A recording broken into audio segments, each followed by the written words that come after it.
बिस्मिल्लाहिर्रहमानिर्रहीम। अस्सलाम वालेकुम नाज़रीन, आप देख रहे हैं प्रोग्राम सिटी एट 10। मैं हूं आपकी मेज़बान अना यूसुफ। उम्मीद आप सब लोग ठीक ठाक होंगे। नाज़रीन, दिन का आगाज़ करेंगे। हमारे पास खबरें होती हैं और आज के मेहमान भी प्रोग्राम का हिस्सा बनेंगे, लेकिन चूँकि शहर में स्मॉग भी है और फिर हाई कोर्ट के अहकाम पर अमल दरामद करते हुए जो छुट्टियों का नोटिफिकेशन हुआ, अब सवाल ये पैदा होता है कि आपने थोड़ी सी एहतियात भी करनी है। ऐसा नहीं है कि अगर छुट्टियाँ दी गई हैं तो आप घरों से बाहर निकलें। मार्केटें 10 बजे बंद करने के अहकाम जारी हुए हैं।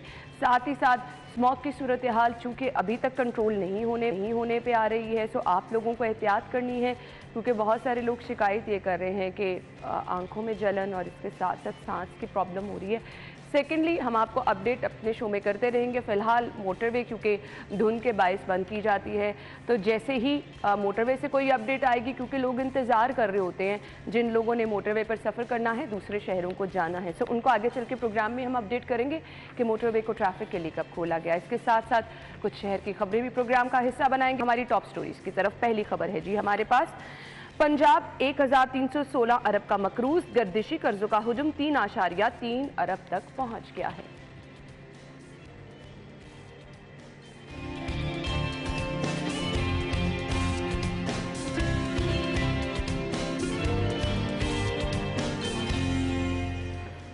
पंजाब पुलिस लावारिस कैसे हो गई, आज के शो में आपको ये भी बताएंगे।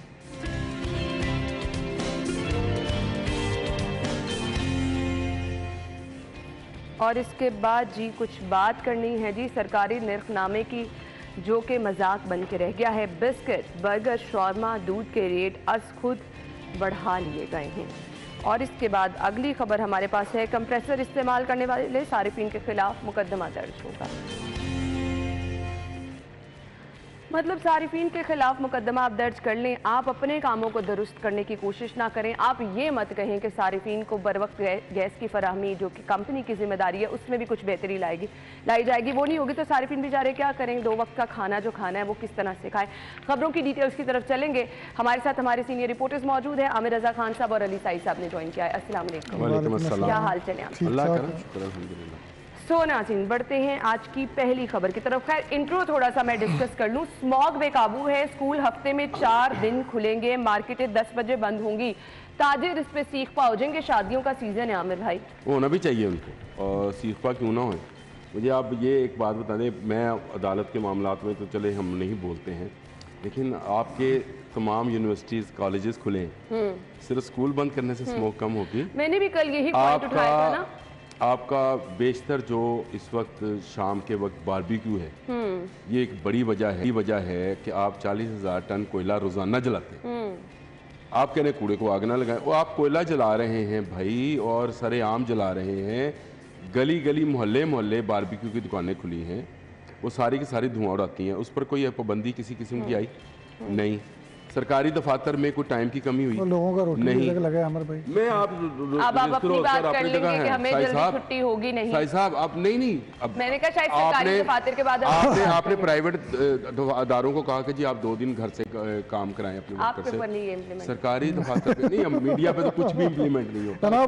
मॉर्निंग शो घर से बैठ कर नहीं कर सकते। लेकिन मुझे ये बताएं, बहुत सारी वजूहात हैं इस स्मोक की। ये सिर्फ अगर हम ये कहें कि ये बारबेक्यू की दुकानों की वजह से है, ये स्कूल खुलने की वजह से है, ये बंद होने की वजह से है, असल मसला ये है कि जो फसलों को आग लगाई जाती है और लगती है हमारे बॉर्डर पार पे, लाहौर के इर्द गिर्द नहीं है, लेकिन आप ज़रा सा बॉर्डर से क्रॉस करें। अगर आप कभी वाघा से जाने का इत्तेफाक हो, मुझे कई दफ़ा इत्तेफाक हुआ है, तो आपको इंडिया में बेशुमार ऐसी जगह मिलेंगी जहाँ पे किसान आग लगाते हैं और वहाँ पे उनको कोई रोकने टोकने वाला नहीं है। ऐसे ही है। ये सारे का सारा धुआं फजा को तो आप उसकी तो सरहद नहीं है, हवा की सरहद नहीं है, तो वहाँ से जो धुआं आता है वो स्मोक पैदा करता है। लाहौर दुनिया के आलूदा तरीन शहरों में शुमार हो जाता है। बच्चों को आपने बचा लिया, आपने बड़ों के लिए भी कोई फैसला करना। बिल्कुल आपने सही कहा। उसमें सिर्फ आप ताजिरों बड़ों के लिए ये फैसला हुआ है कि मार्केटें बंद होंगी। खैर ताजिरों का रद्द-ए-अमल भी हम आगे चल के जाने, वो एनर्जी के लिए है वैसे। और आमिर भाई चलिए अच्छी चीज़ ये आप ये ना सोचिए कि यहाँ पे सफाई का ख्याल रखें, सुबह उठ के सफाई हो, गाड़ियाँ जो धुआं छोड़ रही हैं उनको बंद किया जाए। बस यही आप फोकस करें जी कि फसलों से या बारबेक्यू से हो रहा है। असल मामला ये है कि गवर्नमेंट फोकस नहीं करती, आपकी सफाई बर वक्त नहीं होती। सुबह जब गाड़ियाँ जाती हैं वो जो सारी डस्ट होती है वो फिजा में चली ऐसा ही है। जाती तो बहुत सारी रीजन जो है वो मिल जाती है। खैर, हम आज की पहली खबर की तरफ बढ़ेंगे। अली रामे की ये खबर है, पंजाब जो है 1316 अरब का मकरूज है। ये छोटी रकम नहीं है। गर्दिशी कर्जों का हुजूम 3.3 अरब तक पहुंच गया है। अब तक पंजाब के कर्ज में 1001 अरब का इजाफा हुआ है। आमिर भाई, किसकी जेब से ये कर्ज अदा होगा, कैसे होगा, कब होगा? हमारी आने वाली नस्लें भी क्या यही कर्ज? ये प्रोग्राम शुरू होने से पहले ना मैं और साई साहब इस बात पे डिस्कस कर रहे थे कि गर्दिशी कर्जा जो है ये कभी खत्म नहीं होगा। ये गर्दिश में ये कभी खत्म नहीं होगा। ये हुकूमतों की मजबूरी है। वो इसी तरह से मुख्तलिफ जगहों से कर्जा लेती हैं और फिर वो उसी की अदायगी। ये कर्जा उतारता कौन है, जरा ये भी समझा दें। हम ही उतारते हैं। ये कर्जा किसने, गवर्नमेंट ने, किसी ने क्या आपके ख्याल से परवेज लाई जेब से लेके? पाकिस्तानी उतारते हैं। ये तमाम पंजाब के लोग उतारते हैं, अमीर गरीब सब। ये तमाम पंजाब। और ये कहाँ से रेवेन्यू जो इकट्ठा किया जाता है, जो उसको बढ़ाया जाता है, कीमतें बढ़ाई जाती हैं, टैक्स बढ़ाए जाते हैं। वो क्यों बढ़ाए जाते हैं? कि आपके पास गर्दिशी कर्जा बढ़ रहा होता है आपका। आप ये इसको इस तरह से समझें कि आपने एक तरफ से पैसे निकाल के दूसरी तरफ में डालने होते हैं। थोड़ा सा आम आदमी को समझा दें, गरीब भी क्या ये कर्जा उतारेगा? वो भी पैसे देगा, चाहे उसके पास रोटी खाने के लिए कुछ पता नहीं गरीब कौन है कौन नहीं है, लेकिन जो गली में मांगने वाला फकीर है ना, वो भी उतारेगा। इनडायरेक्ट जो टैक्स है वो मैं आपको बताऊं, ये वो भी उतारेगा। और ये कर्जा जो है ये आपके कपड़े भी उतारेगा। मैं ढकी चुपी बात करनी नहीं चाहिए, सीधी बात है। ये परवेज लाई साहब जो हैं वो अपने ज़िले के ऊपर और अपने इलाकों के ऊपर, अपने हलकों के ऊपर जो पैसा खर्च कर रहे हैं उसमें आपका कर्जा मज़ीद बढ़ा दिया है। आप इधर से पैसे निकालते हैं उधर डाल देते हैं, उधर से पैसे निकालते हैं इधर डाल देते हैं, और उसमें से जो पैसे हैं वो अपने आप अपने डेवलपमेंट के लिए और अपनी अयाशियों के लिए, अपने जहाज़ के लिए, अपने हेलीकॉप्टर के लिए, अपने इर्द गिर्द के लोगों के लिए, अपने वज़ीरों के लिए, कल एक नया वज़ीर भी बना दिया।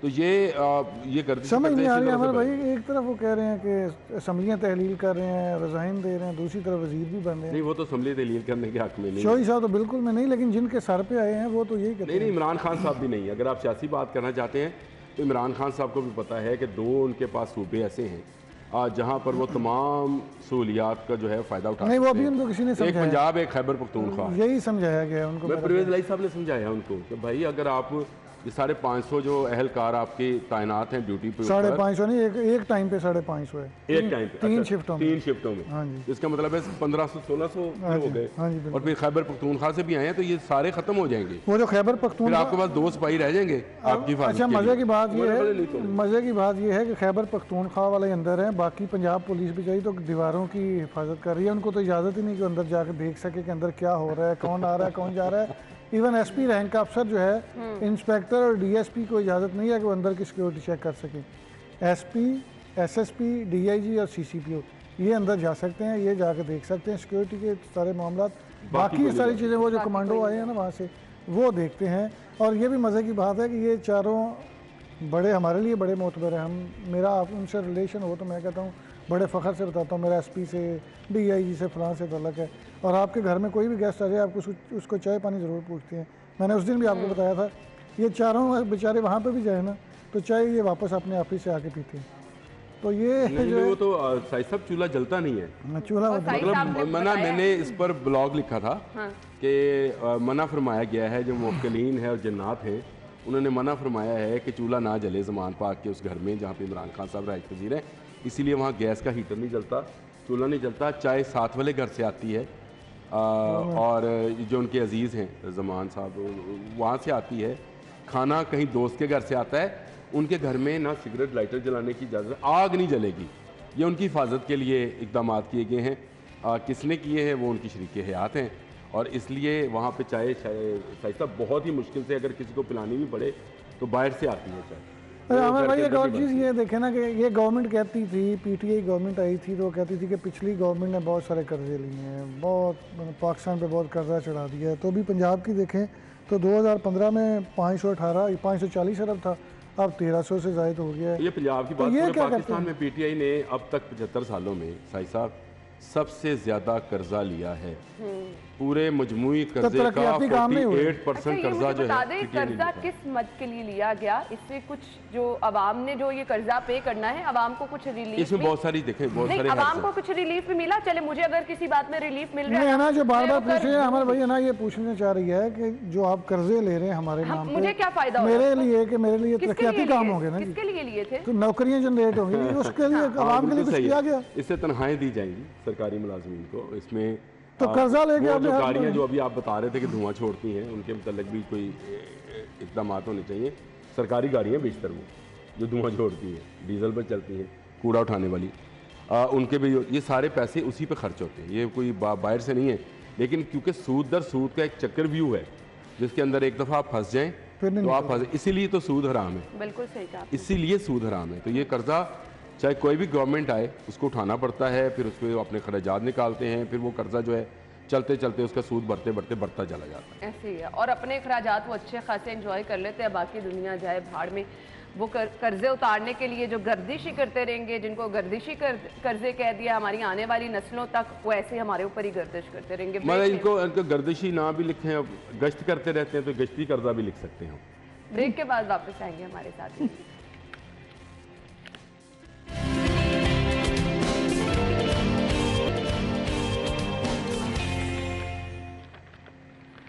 खुश आमदीद आपको एक बार फिर से कहेंगे। अब पता नहीं अफसोस करना है, खबर की वैसे डिटेल्स क्या है साई साहब से पूछ। लावारिस ऐसे जब कोई होता है तो फिर अफसोस ही किया जाता है, लोग उनका साथ देते हैं, इधर उधर से लोग उनकी मदद भी करते हैं।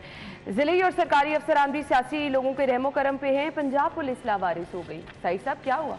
हाँ ना, ये है कि IG पंजाब जब से फैसल शाहकार ने पिछले तकरीबन 1.25 माह पहले, अच्छा, ये वो वाली लावारिस नहीं हुई? हाँ उस तरह लावारिस हाँ, नहीं, उस लेकिन तरह। है लावारिस, इस वक्त बिल्कुल लावारिस है। अगर आप IG ऑफिस में जाएं तो हम उसको CPO कहते हैं, सेंट्रल पुलिस ऑफिस, तो वहाँ पे आपको बिल्कुल ऐसे लगेगा जैसे स्कूल का हेडमास्टर नहीं आता। अच्छा, तो स्कूल में आपको पता है बच्चे भी नहीं टिकते, इधर कोई भाग टीचर्स रहा है, भी कोई नहीं उधर भाग रहा है, जो टिकते, ना मर्जी कोई कर आपको अफसर मिलेगा, ना कोई वहाँ पे स्टाफ मिलेगा, कोई चक्कर ही नहीं। जब से फैसल शाहकार साहब ने इनकार किया था और उसके बाद वो छुट्टी पे गए और वो कायम मकाम IG लगे कंवर शाहरुख साहब, तो मेरा ख्याल है फैसल साहब ने 3 दिन पहले दोबारा जो ज्वाइन किया है वो रिलीविंग के लिए किया है। एक दिन उन्होंने CM की मीटिंग अटेंड की है, कोई इक्का दुक्का फाइल साइन किया और उसके बाद परसों से फिर वो गायब हैं और मेरी इतला के मुताबिक वो इस्लामाबाद में है। अब वो वेट कर रहे हैं कि रिलीविंग हो और उसके बाद वो यहाँ से चले जाएँ, चूँकि फेडरल गवर्नमेंट ने उनके अहकाम जारी कर दिए हैं। पिछले 1.5 से 2 माह के दौरान कोई भी जो तबादला है वो IG की मंशा के मुताबिक नहीं हुआ। चाहे कोई DPO लगा है, कोई SP लगा है, कोई DSP लगा है, और ये दर्जनों की तादाद में तबादले हुए हैं। जो मेरे ज़राए हैं उनका कहना है, और पुलिस ज़राए हैं बिल्कुल रेलिवेंट रहे हैं, उनका कहना है कि तमाम की तमाम डायरेक्शंस वहाँ से आती हैं, CM सेक्रेटेरिएट से, फ़लाँ को फ़लाँ जगह पे लगा दें, फ़लाँ को फ़लाँ पे लगा दें। तो जो कायम मकाम थे वो तो बिल्कुल मासूम आदमी थे, वो तो इतना फोकस ही नहीं करते थे, वो तो चले साइन हो जाते थे। उसके बाद जब फैसल साहब ने दोबारा परसों ज्वाइन किया, उसके बाद कोई 4-5 आर्डर हुए हैं, DPO अटक चेंज हुए, फिर उनके आर्डर कैंसिल हुए, लाहौर के 2 SPs के तबादले हुए, एक फैसलाबाद के SP का तबादला हुआ। तो उसमें मैंने, जब मेरे पास नोटिफिकेशन आया, चूँकि जब भी आर्डर होते हैं तो पुलिस वाले ऑफिशियली इशू करते हैं मीडिया को, तो वो इशू नहीं कर रहे थे, वो छुपा के रखे गए थे। मेरे पास आए, मेरे सोर्स ने भेजे, मैंने उस पर पढ़ा कि IG का नाम ही नहीं है, स्टम्प बनी है, IG का नाम नहीं लिखा। अच्छा, तो ये लावारिस ही है ना कि फलां इब्न, जब वालद का नाम नहीं लिखा सही तो बात है, इसका वो मतलब खाना ही है खाली है आपका। खाना खाली है, तो वालद का नाम ही खाली है। इसी तरह IG का नाम ही खाली है। तो मेरा ख्याल है फैसल साहब ने कहा जब मेरी मर्ज़ी के मुताबिक आर्डर नहीं हो रहे, वज़ीर आला साहब, वज़ीर आला का स्टाफ, प्रिंसिपल सेक्रेटरी जो अपनी मन मर्जियाँ कर रहा है तो वो करें, फिर मेरा नाम क्यों लिख रहे हैं जब हमारा इसमें कोई इनपुट है ही नहीं, ना हम कोई समरी भिजवाते हैं, ना कोई पूछते हैं। आमिर भाई, पुलिस सियासी होती मैं है तो कि ये सुन सियासी सुन के, एहलकार? मैं देखो बात समझो, ये लावारिस लफ्ज़ ही गलत है इसके लिए। ये यतीम है, हाँ, बाप सही नहीं है कहा तो आपने। यतीम है ना ये। सही क्या आपने? तो ये थानों के अंदर लिखना चाहिए कि थाना हरबंसपुरा यतीम खाना, फिर थाना फला फला यतीम खाना। ये यतीम खाने हैं, ना इनका कोई वाली वारस है, ना बेचारे।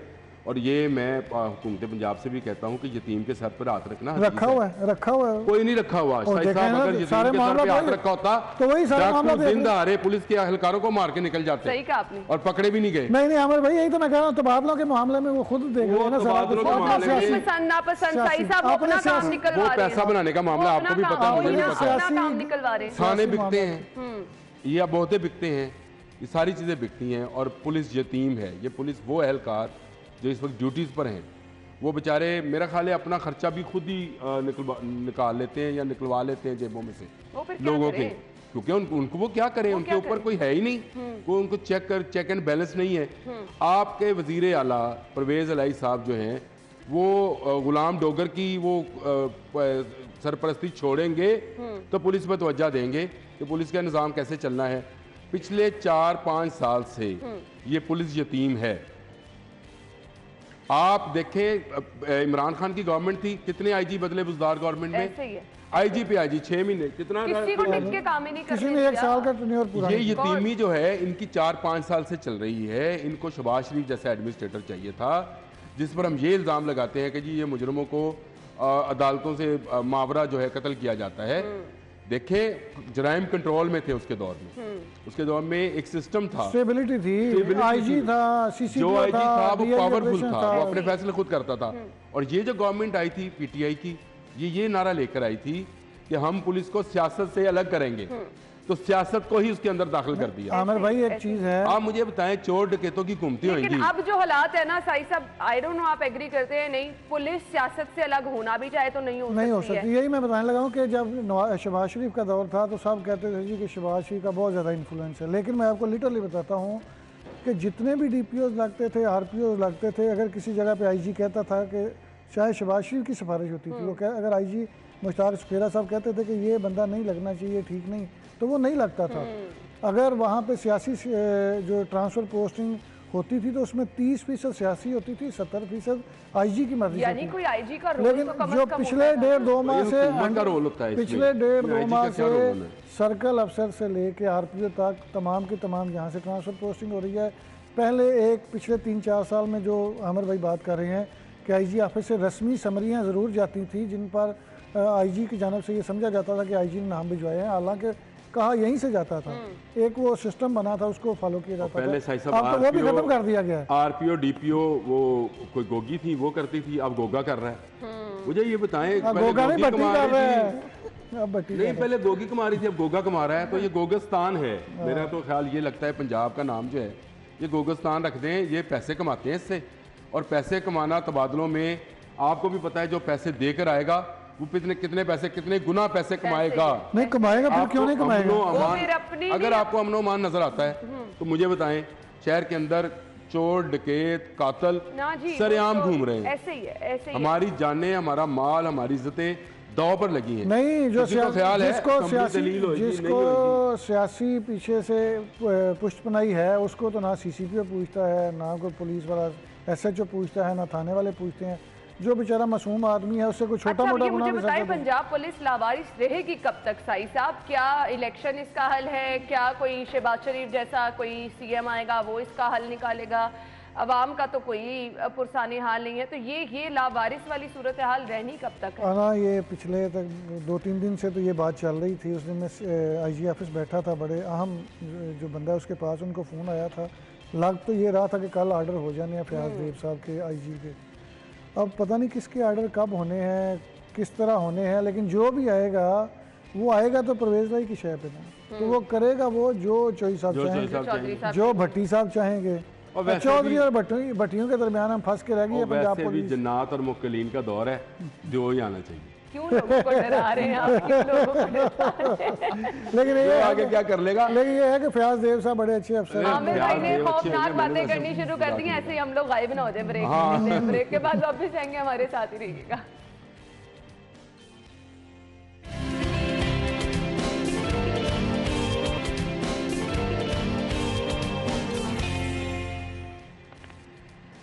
Welcome back. और खबर हमारे पास क्या है जी? सरकारी निर्खनामा मजाक बन गया, ये तो आप सभी लोग जानते हैं, लेकिन यहाँ पे जो चीज़ें लिखी है ना, बर्गर शवारमा, ये मैं कहूँगी कि आप इसका इस्तेमाल भी ना करें, आपकी सेहत के लिए ये चीज़ें अच्छी नहीं है। अब प्रेफर ये करें, अगर ये आप चीज़ें खाना भी चाहते हैं तो घर में भी बनाई जा सकती हैं, एटलीस्ट क्वालिटी में बेहतर होंगी। लेकिन अब आ जाए जी, दूध भी महंगा है, सब्जियाँ भी महंगी हैं, अब कुछ तो खाना है, आवाम कहाँ जाए? और सरकारी नेकनामा हम जानते हैं किसने अमल दरामद कराना है, ये सरकारी नेकनामा निकालता कौन है, हर रोज निकाला जाता है और बस कागज का एक टुकड़ा हर जगह पहुंचा दिया जाता है, उस पर अमल दरामद किसका कराना काम होता है? वही जो निकालते हैं ये सरकारी निजाम। ना ये बर्गर शवारमा तो आपने कह दिया सस्ती कोई चीज़ है, वो भी बता दें। बर्गर शवारमा भी वैसे सस्ता नहीं, मैंने तो इसीलिए कहा कि अपनी सेहत की हिफाजत अमर भाई से करना है। नहीं, बर्गर शवारमा जो है वो भी कोई इतना महंगा भी नहीं है, ये ठीक देखिए है, जो खाते लोग खाते हैं भाभी वो इनसे उनके लिए बनवाती ठीक है। हैं। 30 रुपए वाले शवारमे की बात ना करें। बस ये है। अब मुझे एक बात बताएं, चले अभी साई साहब ने ऐसी, आप खबर से हम हार जाएंगे, लेकिन मैं आपको बताना ज़रूर चाहता हूँ, हम लाहौरियों के पास तफरीह क्या है? कुछ भी नहीं। कुछ भी नहीं। तफरीह क्या है हमारी? हम बच्चों को ले महीने में एक दिन, जिस दिन तनख्वाह मिले उससे अगले दिन या उससे आने वाली संडे में उसको किसी रेस्टोरेंट पे ले जाए, खाना खा ले।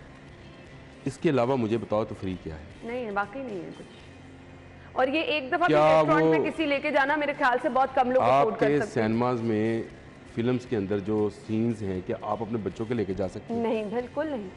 आपके रोड्स के ऊपर, पार्क्स के ऊपर, तफरीह गाहों के नहीं, ऊपर वैसे जिलानी पार्क में तो इस दफा सुन लें, अभी बड़ा अच्छा फेस्टिवल लगा है। कोई अच्छा फेस्टिवल, सारे फेस्टिवल अच्छे होते हैं, क्या वहाँ सिक्योरिटी का इंतजाम है? नहीं, गरीब आदमी के लिए कोई गरीब फेस्टिवल आदमी के लिए अच्छा, वहाँ आप पे छोटे-मोटे जो पार्क बाहर हैं। प्लेट चावल की आपको 150 रुपए में मिलेगी, वो अंदर 250 रुपए की है। ऐसे ही है, ऐसा ही है। बिल्कुल ऐसे गरीब आदमी क्या करे? तो फिर उसके बाद तफरीह अगर एक रह जाती है, कोई गरीब के रेस्टोरेंट्स लिए पे ग्राउंड जाए, कोई नहीं, गरीब गरीब के लिए खेलने का पहले मैदान, यहाँ सही पे कह रहे हैं। पतंगबाजी थी, वो करता, वो भी उस पर पर्चा होता है। ये सब आपने तमाम ग्राउंड्स बंद कर दी, आपने शहर को अजीबो गरीब एक मैं समझता हूँ सीमेंट और गाड़े का कोई ढांचा सा बना दिया। नहीं, आपने देखा 14 इसमें अगस्त बच्चों के पे पास तफरीह के लिए कुछ नहीं है, माँ सवाए आप बच्चे इस मोबाइल के ज़रिए तबाह हुए, बर्बाद हुए, और उन बेचारों के बचपन और फ्यूचर जवानी खराब जो है वो ख़त्म हुए चंद सालों के अंदर अंदर, और वो बुढ़ापे में दाखिल हो जाए। इसके नहीं, ये अलावा चीज़ देखे ना, जब कोई तफरीह नहीं है। 14 अगस्त को या न्यू ईयर नाइट पे किस तरह हल्ला गुल्ला होता है, उसकी वजह ये है कि उनके पास कोई है ही नहीं ऐसी चीज़ जिससे वो एंजॉय कर सके। तफरीह कोई कोई नहीं है ऐसी ना, चीज़ आपको मिलती है आपने तो वो छोड़ी नहीं वो उनके बिल्कुल उस तरह साहिब साहब, हम बचपन में गली मोहल्ले में खेला करते थे। अब आप तुम बताएं, किसी बच्चे को आप जाने देते हैं गली मोहल्ले में? नहीं जी, हालात क्या ही वो नहीं। माहौल रहा? नहीं, हालात ही नहीं नहीं है है। आमिर भाई।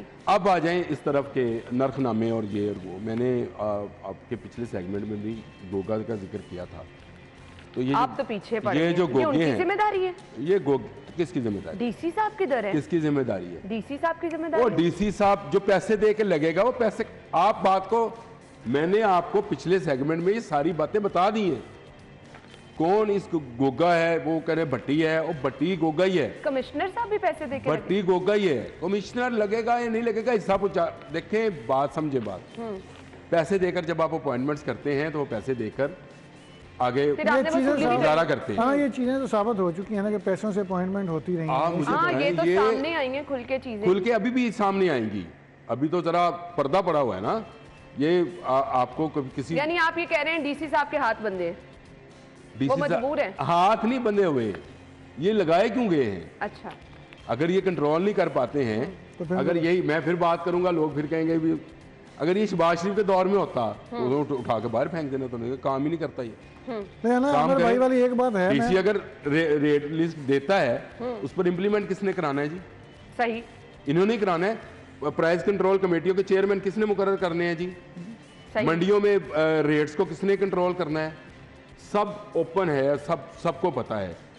वही एक चीज जो है, एक दुकान से आपको 100 रुपए में मिलेगी, एक और दुकान से 125 में मिलेगी, ऐसे ही है, किसी जरा बड़े स्टोर पे चले जी 150 में ऐसे ही है, मिलेगी। ऐसे ही है। सबके अपने रेट हैं। नहीं नहीं, उसी और दुकान से होगा। अगर अगले छापड़े से 100 की मिलेगी, पिछले वाले छापड़े से 200 की 200 की मिलेगी, मिलेगी। मिलेगी, इसी तरह मिलेगी। और तमाम मार्केट्स के अंदर जो बड़े स्टोर्स हैं, उन्होंने एक डीसी रैक बनाया हुआ है, हाँ, वो जिसमें वो उन्होंने यतीम रह गया ना वो। कंकर, सुसरियां, सुसरी एक वो इसका वर्म होता है दालों वगैरह का, वो होएगा।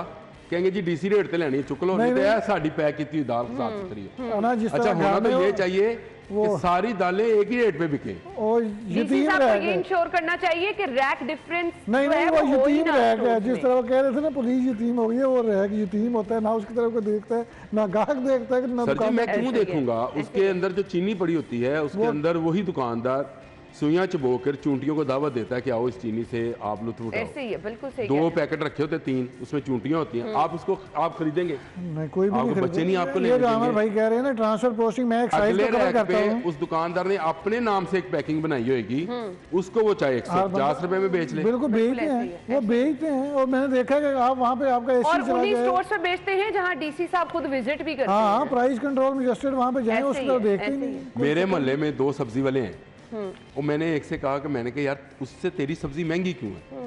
कहता है भाईजान वो गंदे पानी की सब्जी लेके आंदा, मैं साफ पानी की लेके। मैं कहना बिल्कुल सही। वो गोगे को अच्छा, लेके मैंने उसको कहा भाई तूने गमले में उगाई हुई है सब्जी बिल्कुल। घर में, तू भी मंडी से लेके आता है, और वो भी मंडी से लेके आता है। कहता जी उसका अपना दोनों ने रेट लिस्ट लगाई हुई है डीसी की, वो अपने रेट पे बेच रहा है, वो अपने रेट पे बेच रहा है। कहता है जहां से आपको बारे में आती है वहां से ले लो।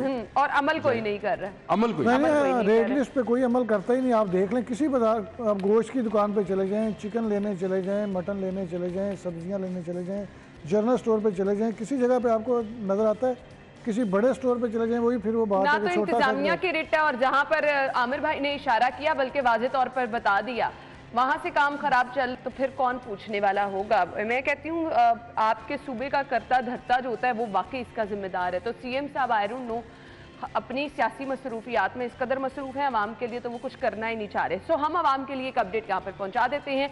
जिन लोगों ने शाहदरा का सफर करना है, इस वक्त ट्रैफिक का शदीद दबाव है, आप मुतबादिल रास्ता इख्तियार करें ताकि आप तकलीफ से बच सके। बत्ती चौक से ट्रैफिक जैम है, बत्ती चौक तक शदीद दबाव है। शाहदरा चौक से बत्ती चौक तक इस वक्त गाड़ियों की लंबी कतारें लगी हैं। तो जो लोग शाहदरा बत्ती चौक की तरफ जा रहे हैं वो मुतबादिल रास्ता इख्तियार करें ताकि परेशानी से बच सके। शहर में दाखिल होने वाले शहरियों को इस वक्त शदीद मुश्किलात का सामना है। वो लोग जो कि शहर में दाखिल हो रहे हैं क्योंकि ट्रैफिक का बहुत ज़्यादा दबाव है, सो वो परेशान हैं। मुतबादिल रास्ता आप इख्तियार कर लेंगे तो आप परेशानी से बच सकते हैं। अभी एक ब्रेक लेंगे, ब्रेक के बाद वापस आते हैं, हमारे साथ ही रहिएगा।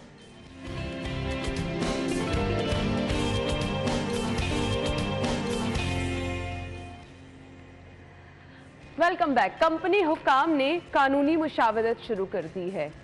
सुई नॉर्दर्न की बात कर रहे हैं। अब जो कंप्रेसर लगाएगा उसके खिलाफ कार्रवाई होगी। लोग क्या करें, क्यों ना लगाएं कंप्रेसर? लोग अदालत में चले जाएं, इनके खिलाफ कानूनी कार्रवाई करें। मैं तो वही कह रही ये हूं, मुझे क्या बताएं, करें लोग? ये किस गैस वाले को नहीं खाने पता? पीने वाली हर चीज अभी हमने बताई आपको महंगी, कर्जे हम मकरूज हैं, उन गर्दिशी कर्जों का बोझ हम पर है। ये जो बिजली की तारें हैं ना, इस पर कुंडा कोई भी डाल सकता है। मैं आपको सीधा बांस के ऊपर वो लगा के तार वो डालते हैं, मैंने देखा खुद, ये देखा है। क्या उल्टे काम सिखा रहे सुने हैं? सुने सुने, तो बड़ा आसान है। ये कुंडा डालें और बिजली चोरी कर लें। गैस के पाइप को कोई आम आदमी हाथ नहीं लगाता है। ये कंपनीज के वो ठेकेदार हैं जिनको प्राइवेट तौर पर हायर किया जाता है और उनको ऑथराइज किया जाता है, वो गैस चोरी करवाते हैं। अच्छा, पहली बात तो हो गई ये। ठीक। आजकल आप अक्सर अगर आप ट्रैवल करते हैं, आप तो खैर खुद ड्राइव करते हैं, साई साहब भी करते हैं, सारे लोग हम जो स्टूडियो में मौजूद हैं, रक्षों के ऊपर आपने देखा होगा पुराने एसी दें, विंडो एसी दें, वाकई है, वाकई। और इतने कम आपको ज्यादा से ज्यादा पैसे। वो असल में विंडो एसी उसने क्या करना है बेचारे ने, उसने उसका कंप्रेसर निकालना है। फोन पे मैसेजेस आते हैं अच्छा, पुराने। ये घरों में नहीं लगाना। अच्छा, ये भी लोगों की गलत फहमी है कि कंप्रेसर घरों में लगता है। ये जो विंडो एसीज के कंप्रेसर्स हैं, ये लगते हैं छोटे यूनिट्स के ऊपर।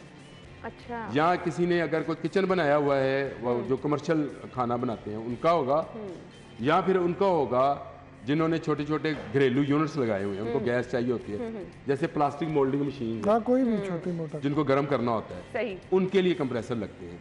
जो घर वाले हैं अब वो तो कंप्रेसर बेचारे यूज ही नहीं कर पाते हैं। ना इसका वैसे इम्प्लीमेंट आमिर भाई तब होना चाहिए या तो गैस आपकी पूरी आ रही हो। मैं तो पिछले 10 साल से अपने घर में सिलेंडर ही देख रहा हूँ, या तो आपके घर में गैस पूरी आ रही है, फिर कोई चोरी करना, फिर पर्चा दें आप। जब आपकी गैस पहुंचती नहीं, जब आपका आधे से ज्यादा शहर के पास, मतलब आप अपना काम नहीं दुरुस्त कर रहे। गैस जो देते हैं उसका बिल देते होंगे नहीं, आप। बिल्कुल जो उसका अगर बिल, किसी ने कंप्रेसर लगाया है उसका बिल वो देता बिल देता होगा। ये प्रेशर कम होता है तो वो सर लगाता है गैस कंप्रेसर। पाकिस्तान में है नहीं, असल मसला ये है। पाकिस्तान में और है फिर- क्या? बिजली है, नहीं बिल है, पानी है, बिल पानी है, पानी बेबहा है, इतना पानी अभी तक निकला नहीं है। नहीं, पीने का नहीं है ना। निकला नहीं है, पीने का पीने का पानी बन जाएगा। साई साहब पानी का मसला छोड़ दे, गैस नहीं है, बिजली नहीं है, गैस नहीं है, बिजली है। बिजली आपकी अब मुझे बताएं, आपके किसके घर में लोड शेडिंग है? आमिर भाई लोड शेडिंग नहीं है जब आने दे गर्मियाँ कौन सा एहसान कर रहे हैं। हफ्ते में 2 दिन 1 दिन पूरा दिन गायब रहती है बिजली, पूरा दिन आपके इलाके में भी होती है, मेंटेनेंस के लिए होती है। गर्मियाँ आएंगी तो सारी मेंटेनेंस आपके सामने आ जाएगी। आमिर भाई चाहते हैं कि हम गर्मियों में एसी हीटर चला लें क्योंकि गैस आती है, तब सर्दियों में एसी चला लें अच्छा गर्मियों में भी गैस नहीं है, जब जरूरत होती है तब माने आपकी जो कुदरती गैस थी वो खत्म हो गई। गवर्नमेंट्स की नाअहली है कि उन्होंने अगले ठेके नहीं किए बाहर से गैस खरीदने के। अभी ये खुशखबरी है कि जी रूस से आ जाएगी, ईरान से आ जाएगी, तो गैस आपको मिलेगी। अभी मैं अगली बात करूंगा तो आप दोनों लड़ने को आएंगे। गैस को मजीद महंगा करना चाहिए। मैं ब्रेक ले लेती हूँ, बल्कि आयशा मुझे वाइंड अप का कह रही है। थैंक यू सो मच, बहुत अच्छा, बहुत बहुत शुक्रिया आपके लिए। नाज़रीन हम ब्रेक, हेडलाइंस के बाद वापस आपको ज्वाइन करेंगे।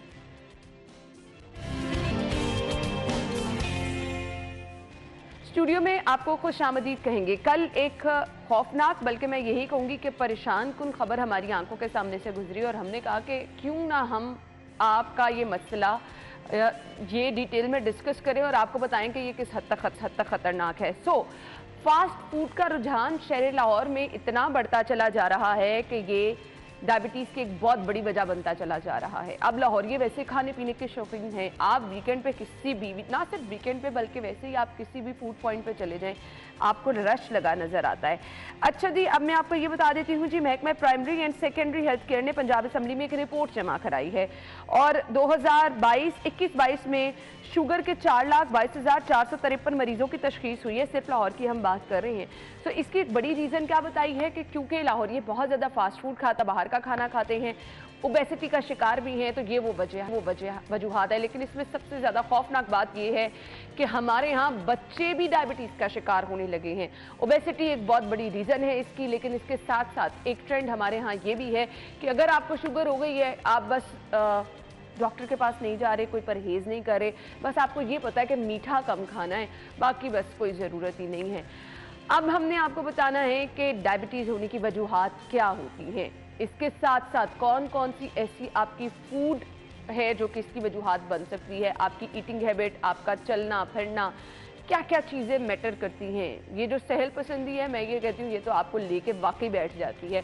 तो आज के प्रोग्राम में हमारे साथ हमारे मेहमान डॉक्टर इसरारुल हक साहब मौजूद हैं, जो कि हमें डिटेल में तमाम इसकी वजूहात भी बताएंगे और आपको बताएंगे कि आपने एहतियात क्या करनी है। अस्सलाम वालेकुम डॉक्टर साहब, क्या हाल चाल है आपके? अल्हम्दुलिल्लाह। Thank you so much doctor साहब, बहुत बहुत शुक्रिया आपके वक्त के लिए। मुझे ये बताइएगा, ये जो खबर है पंजाब असम्बली में करारदाद जमा कराई गई है कि ये जो लाहौरिये बाहर का खाना खा रहे हैं, ये शुगर की एक बहुत बड़ी वजह बन रही है। देखिए, शुगर की कोई एक वजह नहीं है सबसे पहले, और सिर्फ लाहौर शहर नहीं है, ये अर्बनाइजेशन जो है सारे मुल्क में है और जो कल्चर है इवन देहातों में भी काफ़ी हद तक बदल गया।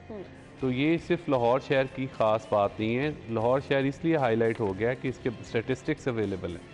जो छोटे शहर हैं उनके जो हमारे नंबर्स हैं वो हमारे पास इतने एग्जैक्ट होते नहीं हैं। तो ये सारे मुल्क की सूरत हाल ऐसी ही है।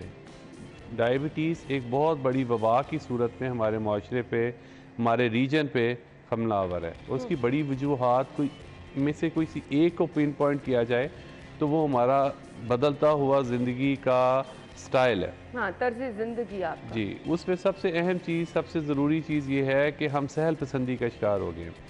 फ़िज़िकल एक्टिविटी हमारे सारे लाइफस्टाइल में एक प्रायोरिटी नहीं रह गई। हम रिमोट के कंट्रोल से टीवी का चैनल भी बदलते हैं, उठ के टीवी का चैनल बदलने की भी ज़हमत नहीं करते। पंखा रिमोट कंट्रोल है, एसी रिमोट कंट्रोल है।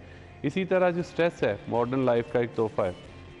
इसके साथ जो लाइफ स्टाइल में तब्दीली के साथ साथ जो हमारी ज़िंदगी का एक वेस्टर्न फूड का कल्चर इंट्रोड्यूस हुआ है, जिसकी अभी आपने बात की कि फूड चेन्स पे इतना रश है और कोई बिज़नेस चाहे चले ना चले, हर 12 महीने फूड बिज़नेस जो है वो पाकिस्तान में और ख़ास तौर पे लाहौर में बहुत कामयाबी से चल रहा होता है।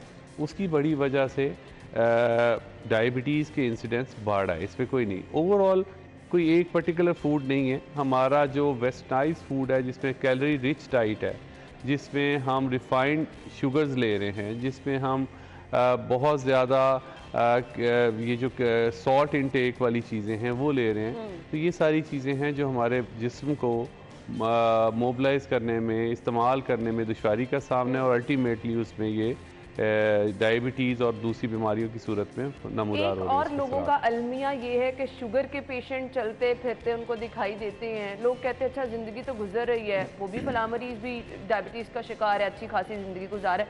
तो ये कोई मसला नहीं है, ये अब आपकी ज़िंदगी के साथ चलना है तो बड़ा ईजी रहे, ये इजी रहने वाला मर्ज है। देखिए, इसमें क्रॉनिक डिजीज सेगमेंट इसको हम कहते हैं, क्रॉनिक डिजीज और नॉन इन्फेक्शियस। नॉन इन्फेक्शियस का मतलब ये है कि छूत की बीमारी नहीं है, एक को दूसरे से हाथ मिलाने से, खाना खाने से, उसकी प्लेट में खाना खाने से, ग्लास में पानी पीने से नहीं फैलता। तो ये एक इस तरह की बीमारी है जो आपके इर्द गिर्द हर चौथे पाँचवें बंदे को अगर देखा जाए तो है, और उसके साथ वो एक रीज़नेबल हद तक अगर वो समझदार है तो अपनी लाइफ एक्सपेक्टेंसी भी कम नहीं होती। सिर्फ ये है कि उसकी quality of life Aahista Aahista Aahista Aahista ख़राब होती रहती है। तो दूसरे लफ्ज़ों में बिल्कुल ठीक है कि एक लाइफस्टाइल में तब्दीली का नाम ही इस बीमारी की अलामात को शामिल करके हम उसको बेहतर तौर पर कंट्रोल कर सकते हैं। लेकिन ये सबसे अहम, सबसे ज़रूरी चीज़ ये है कि बीमारी बहरहाल है, लेकिन उसके असरात बहुत आहिस्ता आते हैं, दिनों में नहीं, हफ्तों में नहीं, सालों में आते हैं। अच्छा। इस वजह से लोग इसको इनिशियली देखते हैं कि बावजूद शुगर के मुझे तो फौरी तौर पे कोई हादसा नहीं हुआ, कोई मसला नहीं हुआ, इसलिए उसको बाज़ औक़ात वो एक इनिशियल शॉक के बाद कि जब उसे लेबल लगता है डायबिटीज़ का, उसके बाद वो उसके साथ इतना एक्लेमेटाइज हो जाता है कि एक पीरियड दरमियान में आता है जिसमें वो उसको बिल्कुल ईजी लेने लग जाता है, जिसमें बहुत ज़्यादा मॉनिटरिंग नहीं कर रहा होता, जिसमें बहुत ज़्यादा वो परहेज़ नहीं कर रहा होता। और यही वो वक्त होता है जब आहिस्ता आहिस्ता आहिस्ता उसकी खून की नालियाँ, उसका दिल, उसकी आंखें, उसके गुर्दे। आपने मॉनिटरिंग का वर्ड यूज़ किया, शुगर के पेशेंट्स को मॉनिटरिंग की कितनी ज़रूरत है? देखिए, शुगर जो है एक साइलेंट डिजीज़ है। अगर ये कोई कहता है कि मुझे खुद से पता चल जाता है मेरी शुगर बढ़ी हुई है, या खुद से पता चल हमारे जाता यहाँ ये ट्रेंड है भाई, मेरा बीपी हाई हो रहा है, पता नहीं हाई हो रहा है या नहीं हो रहा। बगैर चेक किए हुए शुगर का अंदाज़ा लगाना कि ये कम हो रही है या ज़्यादा हो रही है या नॉर्मल है, ये मुमकिन नहीं है। ठीक है। अगर एक ख़तरनाक हद तक ये शुगर कम हो जाएगी तो उसकी अलामात आती हैं, उससे मरीज़ों को बाज़ औक़ात अंदाज़ा भी हो जाता है।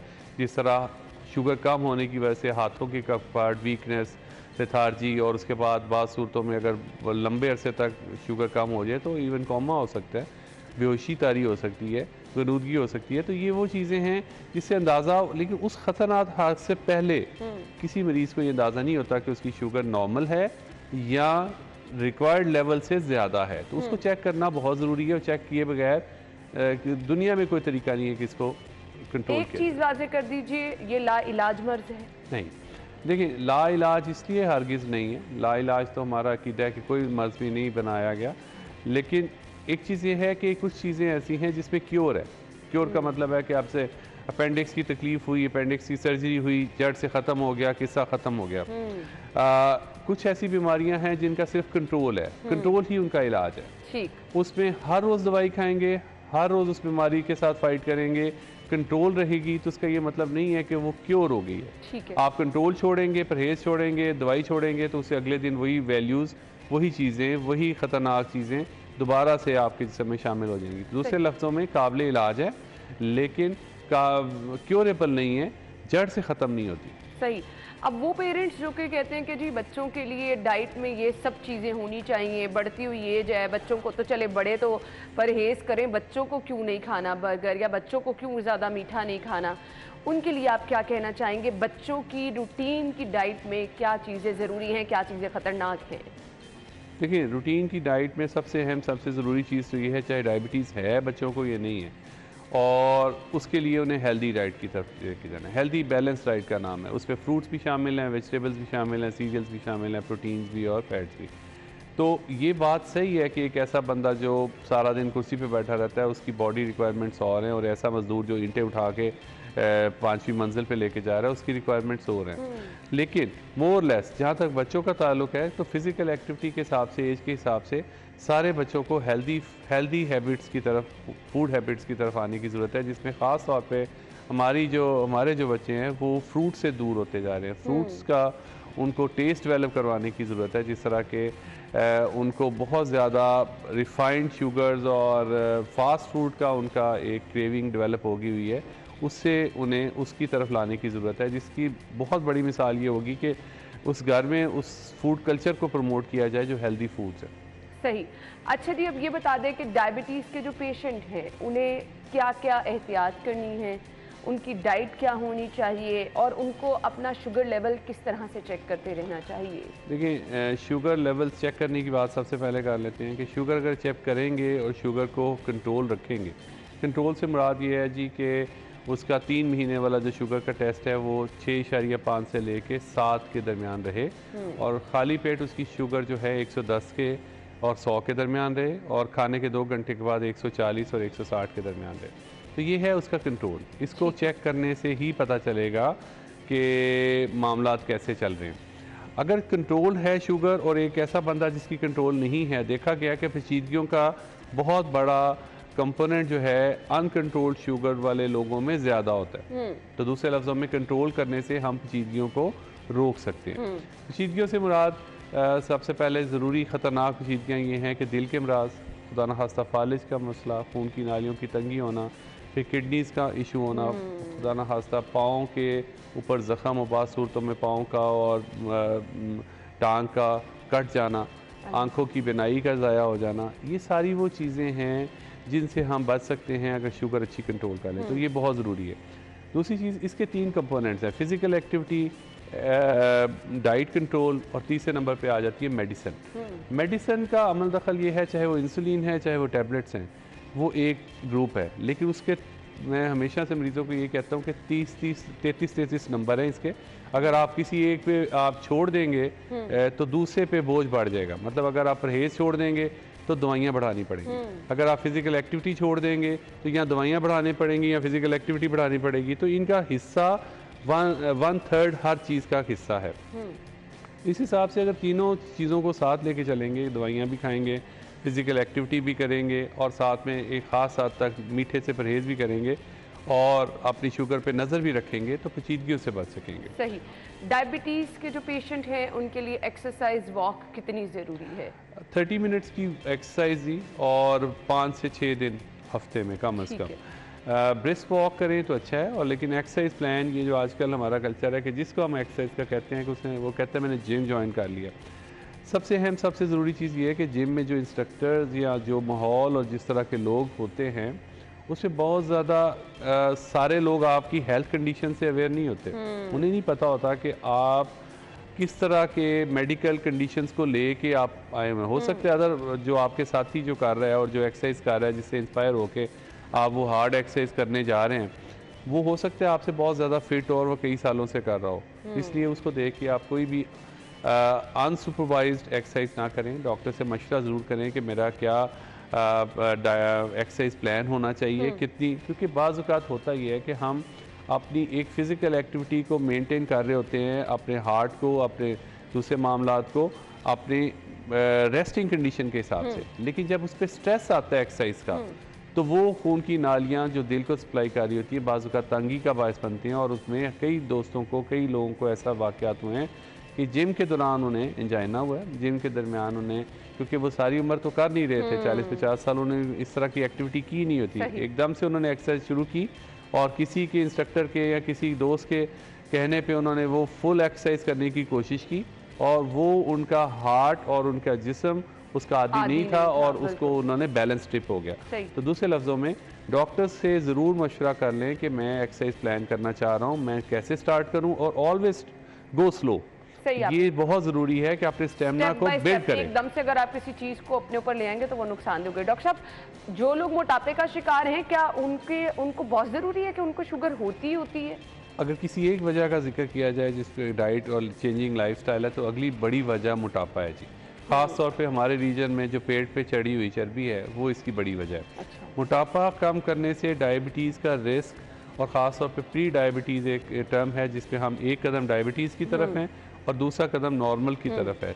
अगर प्री डायबिटिक कंडीशन में अगर कोई पेशेंट अपना वज़न कम करने में कामयाब हो और पहले वो ओवरवेट हो तो उसकी डायबिटीज़ रिवर्स हो जाती है, दूसरे लफ्ज़ों में क्योर हो जाती है। तो जब भी हम जो बात कर रहे थे कि it's not a curable disease, उस हालत में जबकि अभी एक कदम वो पीछे होता है डायबिटीज़ से, उस हालत से वापसी मुमकिन होती है और उसकी बड़ी वजह उसका मोटापा है। और अगर मोटापे को कंट्रोल करने के लिए वो एक्सरसाइज, फिज़िकल फिटनेस को, डाइट को और कुछ अब मेडिसिन भी ऐसी आ गई हैं जिससे मोटापा कंट्रोल होता है, तो अगर ये चीज़ें करने से वो मोटापे पे कंट्रोल कर लेगा तो ना सिर्फ मोटापा बल्कि उसकी एक बरकत ये है कि उससे डायबिटीज़ भी उसकी हमेशा के लिए चांस ख़त्म हो जाएगा। सही, यानी आपको अच्छी ज़िंदगी गुजारनी है तो मतवाज़न ग़िज़ा खानी है, और इसके साथ साथ ज़रूरी ये है कि आप वॉक या एक्सरसाइज मामूल बना लें, तो आप तंदुरुस्त भी रहेंगे और ये ब्लड प्रेशर, डायबिटीज़, इनसे आप दूर भी रहेंगे। और जैसे कि डॉक्टर साहब ने कहा कि कोशिश करें कि आप बाहर का खाना कम खाएं, जो भी खाना खाएं वो साफ़ सुथरा घर बनाओ। Welcome back. डॉक्टर इसरार कह रहे थे कि आपका लाइफस्टाइल हेल्दी होना चाहिए, तो हेल्दी लाइफस्टाइल के लिए आपको डाइट कौन सी फॉलो करनी है, क्योंकि आजकल हर कोई वेट कॉन्शियस है कि उसका वेट ना बढ़ जाए। सो खाने पीने का शौकीन भी हर कोई है, तो कैसा खाना पीना जो आपको डायबिटीज़ के मर्ज में भी नहीं मुब्तला करे, और वो जो जी आपकी 24 घंटे की क्रेविंग रहती है कि कुछ ना कुछ हम खाते रहें, वो भी आपकी पूरी हो जाए और आप मोटापे का शिकार। सर्दियों में तो वैसे ही आपका वेट बढ़ना शुरू हो जाता है। सो ज़ैनब ने हमें ज्वाइन किया है जो कि आपको टिप्स देंगी कि आपको क्या करना है। ज़ैनब को अपने शो में वेलकम करेंगे। अस्सलाम वालेकुम ज़ैनब। वालेकुम अस्सलाम। क्या हाल चाल है? अल्हम्दुलिल्लाह बिल्कुल। ज़ैनब, सबसे पहले मतवाज़न ग़िज़ा बता दें, हेल्दी फूड बता दें कि होता क्या है, क्योंकि हमने अभी जो ख़तरनाक हक़ाइक़ डिस्कस किए कि शहर में हर दूसरा बंदा बाहर के खाने की वजह से डायबिटीज़ का शिकार होता चला जा रहा है। सो हेल्दी फूड हमें डायबिटीज़ से सेफ रखेगा। मतवाज़न ग़िज़ा क्या है? मतवाज़न ग़िज़ा वो है जिसमें हर चीज़ इंक्लूडेड है, जैसे कार्बोहाइड्रेट यानी आपके रोटी चावल, प्रोटीन, आपका गोश्त, आपकी दालें, आपकी सब्ज़ियां जो हैं, आपके फ़ैट्स में आपके ऑयल, हर चीज़ जिसमें इंक्लूडेड है वो मतवाज़न ग़िज़ा है। लेकिन अनफॉर्चुनेटली हमारे यहाँ ये ट्रेंड बहुत ज़्यादा बढ़ता जा रहा है कि मैंने वेट लॉस करना है इसलिए कार्ब्स तो मैंने इस्तेमाल ही नहीं करने, मैंने रोटी चावल बिल्कुल छोड़ देना है। जब हम रोटी चावल छोड़ देते हैं तो हमारे जिस्म को ज़रूरत है रोटी चावल की, कार्बोहाइड्रेट्स की, तो वो एक बॉडी में ब्लड में स्पाइक आना शुरू हो जाता है शुगर के लेवल्स में। फिर दूसरे हाँ हम क्या कर रहे हैं, पूरा हफ्ता हमने डाइट की, पूरा हफ्ता हमने कुछ नहीं खाया, और जो लास्ट 2 डेज बचे उसमें हमने फास्ट फूड खाना शुरू कर दिया, और उन फास्ट फूड को हमने नाम दिया जी चीट डे का। उन चीट डेज में हम सिर्फ चीट अपने साथ नहीं बल्कि अपनी हेल्थ के साथ ये कर रहे हैं कि हमने पूरा हफ्ता एक तो कुछ हेल्दी नहीं खाया, कुछ नहीं खाया, और 2 दिन जो हमें मिले उसमें हमने इतना ज़्यादा बाहर से खाया, सॉफ्ट ड्रिंक्स पी कि हमारा शुगर का लेवल जो सरफेस यहाँ थी, बॉडी का नॉर्मल शुगर लेवल ये था, लेकिन बाहर से खाने की वजह से वो शुगर लेवल यहाँ चला गया। और जब वो ऊपर नीचे होता है और अनबैलेंस हो जाता है, हम अपनी बॉडी को एक नॉर्मल टेम्परेचर पे नहीं रखते, एक नॉर्मल न्यूट्रिएंट्स पे नहीं रखते, तो बॉडी पागल हो जाती है। आम अल्फाज में बॉडी पागल हो जाती है, उसे समझ नहीं आता, वो अपने प्रोग्राम्स को शट डाउन करना शुरू कर देती है। जैसे फॉर एग्जांपल हमारा कोई कंप्यूटर हो, कोई गाड़ी हो, हम उसके साथ कभी बहुत ज़्यादा स्पीड कर रहे हैं, ओवर स्पीड, कभी बहुत स्लो ओवर स्पीड, तो वो बंद हो जाती है। सही। ऐसे ही कंप्यूटर खुद को बंद कर लेता है। हमारी बॉडी अपने जितने भी आप कह लें प्रोग्राम्स होते हैं उनको शट डाउन करना शुरू कर देती है, जिसमें मोस्टली हमारे ऑर्गन्स होते हैं, वो हमारी किडनी को बिल्कुल काम कराना बंद कर देती है, हमारे लंग्स फंक्शन, हर चीज़ जो है वो आहिस्ता आहिस्ता जो है वो ख़त्म होने लग जाती है। हम देखते हैं लोगों में ट्रेंड आजकल फास्ट फूड का ज़्यादा बढ़ता क्यों जा रहा है, क्योंकि जी हम घर पे कुकिंग नहीं करना चाहते। कुकिंग ना करने की वजह से हम बाहर से ऑर्डर करते हैं और फिर हम खुद को जस्टिफिकेशन देते हैं। जो मेरी एक पेशेंट ने मेरे साथ बहस की और 20 मिनट्स उसने पूरा जो टाइम था उसने मुझे ये समझाने में लगाया कि बर्गर कितना हेल्दी है और मैं हैरान हो गई कि यार आप इस तरह से भी जस्टिफाई कर सकते हैं। उसने बर्गर की मुझे जस्टिफिकेशन ये दी कि आप कहती हैं कार्ब्स भी हो, प्रोटीन भी हो, फैट भी हो, तो देखें उस पर ब्रेड भी है, उसके अंदर चिकन भी है, उसके अंदर जो है वो सब्जियां भी हैं। फिर मेरी उसके लिए जस्टिफिकेशन ये थी कि वो जो एक कार्ब तुम मुझे बता रही हो वो प्रोसेस्ड कार्ब है जिसका तुम्हें कोई फ़ायदा नहीं है, उसके अंदर जो चिकन है वो इतना डीप फ्राइड है कि उसका तुम्हारे लिए कोई प्रोटीन का फ़ायदा नहीं है, और ऊपर जो सब्जियां हैं उसके अंदर इतनी ज़्यादा सॉसेस मिक्स हुई हुई हैं कि वो तुम्हें न्यूट्रिएंट्स जो है वो प्रोवाइड नहीं कर रहे, और उसके साथ जो एक तोहफा तुम सॉफ्ट ड्रिंक का पी रही हो वो इतना ज़्यादा तुम्हारी बॉडी में जाके तुम्हारी बोन्स को वीक कर रहा है, तुम्हारे शुगर लेवल्स को इतना स्पाइक दे रहा है कि तुम्हारी बॉडी कितने दिन चल सकती है, उस पर कोलैप्स कर जाएगी। हमारे बड़े बूढ़े जैसे अक्सर आपने कहते सुना होगा, देसी चिकन जो है वो खुद चलता है, हेल्दी रहता है, ब्रॉयलर अपना वज़न नहीं उठा सकता, हमारा क्या उठाएगा। वही बात है बर्गर्स और इन चीज़ों पे, ये चीज़ें एक दिन से ज़्यादा या 2-3 घंटों से ज़्यादा लास्ट नहीं कर सकती, तो हमारी हेल्थ पे ये कैसे इफेक्टिव हो सकती हैं। लोग कहते हैं कि जी हमारे फेस पे पिंपल्स बहुत ज़्यादा होते हैं। आप फास्ट फूड छोड़ें, मीठा छोड़ें, रिजल्ट देखें, फेस पे पिंपल कभी भी नहीं होगा। आपकी मदर के थे, मेरी मदर के थे, कभी भी नहीं थे। लेकिन आजकल ही क्यों है? हम पोल्यूशन को तो एक वो दे देते हैं कि जी पोल्यूशन ये कर रही है, स्मोक ये कर रहा है, लेकिन जब तक हम अंदर से हेल्दी नहीं है, हमारी आउटर हेल्थ कैसे बेहतर हो सकती है? हम अगर फ्रूट्स खाना शुरू करते हैं ना, तो फ्रूट में हम क्या करते हैं, अमरूद लिया, अमरूद के ऊपर इतना ज़्यादा चाट मसाला डाला या काली मिर्च या नमक इतना ज़्यादा डाला कि अमरूद की या किसी भी फ्रूट की अफादियत तो हमें नहीं मिली, लेकिन हमने वो सॉल्ट खा खा के अपनी बॉडी में जो है वो वाटर को भी होल्ड किया, अपने ब्लड प्रेशर को भी एक स्पाइक दिया और अपना ब्लड प्रेशर बढ़ा दिया, जिसकी वजह से बीमारियां इतनी कॉमन होती जा रही हैं। और बाय द एंड अगर देखा जाए तो सब कुछ वो है जो हम अपने हाथ से प्रिपेयर करके खुद को दे रहे हैं और बीमारियां खुद को कॉज कर रहे हैं। बिल्कुल ऐसे ही।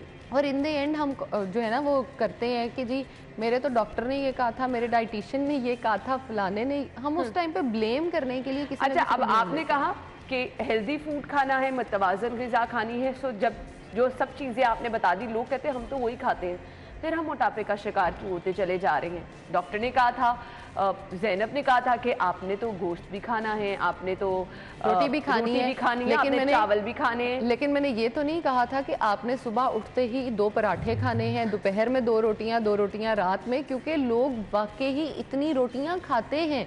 और मैं ये हैरान होती हूँ कि लोग जिंदा रहने के नहीं खाते, खाने के लिए जिंदा रह रहे होते हैं। ये आपने सही कहा। आप सिर्फ ये देखिए कि 2 पराठे, oh my God, just imagine कि उसमें कितनी कैलोरीज हैं, कितना ज्यादा आपने, अगर आपने अपनी लाइफ की क्वालिटी को इम्प्रूव करना है तो फिर आपको वाकई सिर्फ और सिर्फ जिंदा रहने के लिए खाना होगा। So true.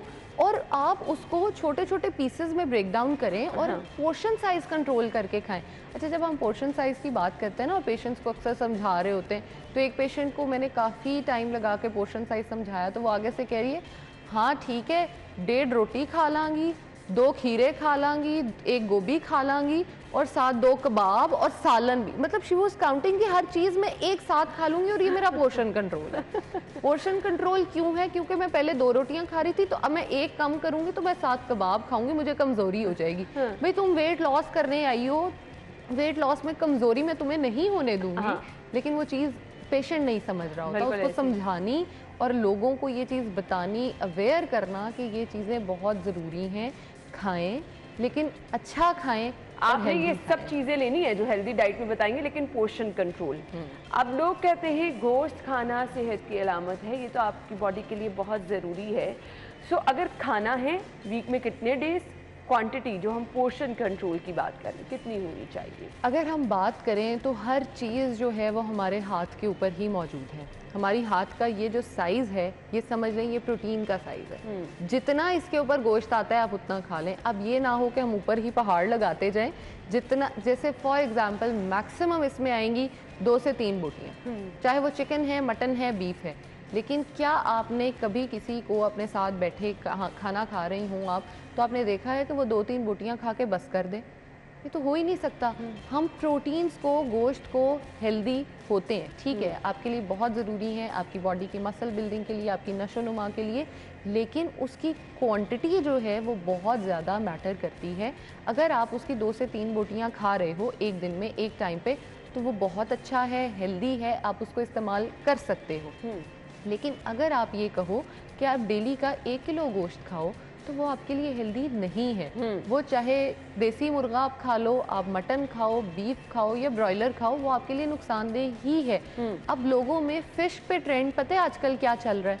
रोटी नहीं खा रहे, कुछ नहीं साथ खा रहे, फिश जो है ना वो बड़ी पूरी आगे रखी हुई है, वो पूरी इकट्ठी खा रहे हैं डीप फ्राइड।